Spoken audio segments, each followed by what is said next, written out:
पूरा फोकस राजनीति का एमएलए लेवल पे होता है, मगर मेरी सोच है कि शायद जो लोकल बॉडी के लोग हैं वो ज़्यादा ज़रूरी होते हैं, क्योंकि वो डायरेक्ट कांटेक्ट में होते हैं लोगों से। गाँव में लोग उसको वोट देते हैं कि जो उनके सदा उनके साथ में रहे, छोटे मोटे काम काज उनके में साथ रहे, उनके लिए वही नेता है।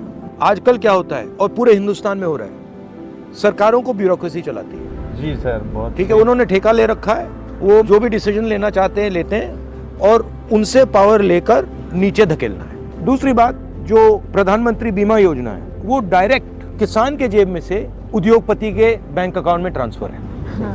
हर स्टेट में मैंने पूछा कि भैया आपने बीमा का पैसा भरा? हाँ भरा। जब नुकसान हुआ, जब आंधी आई, तूफान आया, आपको पैसा मिला? एक किसान ने मुझे नहीं कहा कि भैया हमें मिला। सच है, ये सच है। मतलब कहीं में नहीं मिला, एक किसान को नहीं मिला। जो दुर्घटना बीमा करता है ना किसान का, तो ऊपर की ऊपर ही उसको पैसे तो ले लेते हैं किसान से, उसका बीमा काटते नहीं है।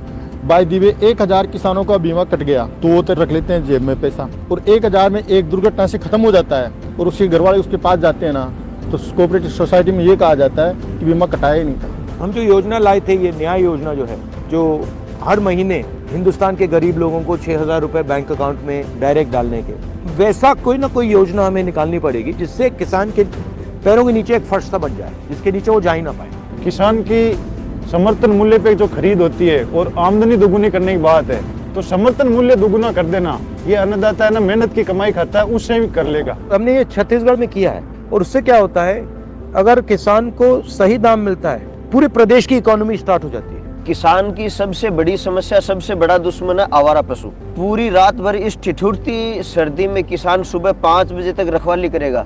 अब बेचारा पूरे दिन काम करे, रात को रखवाली करे, आधा घंटे सोने चला जाए, 5 मिनट में पूरा खेत साफ कर देंगे। और ये चिरंजीवी योजना कैसी लग रही है? चिरंजीवी योजना शानदार जोरदार योजना है, एक कार की योजना है। तो सर ये जो आम लोग हैं, जो गरीब आदमी, जो बेचारे, मेरी कच्ची बस्ती भी है वहाँ पे, तो जो कभी सोच ही नहीं सकते थे कि मैं मेरे एरिया के प्राइवेट हॉस्पिटल में मेरा इलाज करा पाऊंगा, या मेरे बच्चे को कोई बीमारी ज्यादा हो गई, एक्सीडेंट हो गया तो मैं उसका बेहतरीन इलाज करा पाऊंगा। लेकिन अब तो सर कोई भी बड़े से बड़ा हॉस्पिटल, यानी फोर्टिस हॉस्पिटल में भी पूरी कुल 10 लाख रुपए तक का इलाज फ्री है। इससे लोग बहुत ही खुश हैं।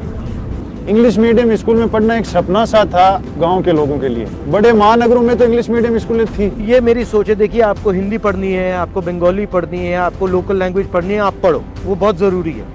मगर अगर आप अंग्रेजी पढ़ोगे तो आप पूरी दुनिया में जाकर बात कर सकते हो। बीजेपी के नेताओं के बच्चे तो पढ़ते हैं अमेरिका में, वो गांव में आके भाषण देते हैं कि हिंदी में और मातृभाषा में पढ़ो। उनका सीधा सा ही गरीब का बच्चा अंग्रेजी पढ़ लेगा तो वो समझ जाएगा, तो फिर इनके नफरत के झंडे कौन ठोकेगा? इनकी दुकानदारी बंद हो जाएगी। मेरा कहना है, मेरी सोच है कि जो हमारे पंचायती राज के लोग हैं उनके साथ पार्टी का रिश्ता होना चाहिए, मतलब परिवार जैसा, कि आपको ये फीलिंग लगनी चाहिए कि देखो ये हमारा परिवार है और इसमें हमें मतलब मदद की जाती है और हम आगे बढ़ सकते हैं। और जिस दिन हमने ये पंचायती राज की कड़ी को मजबूत कर दिया, उस दिन कांग्रेस पार्टी को कोई नहीं हरा सकता।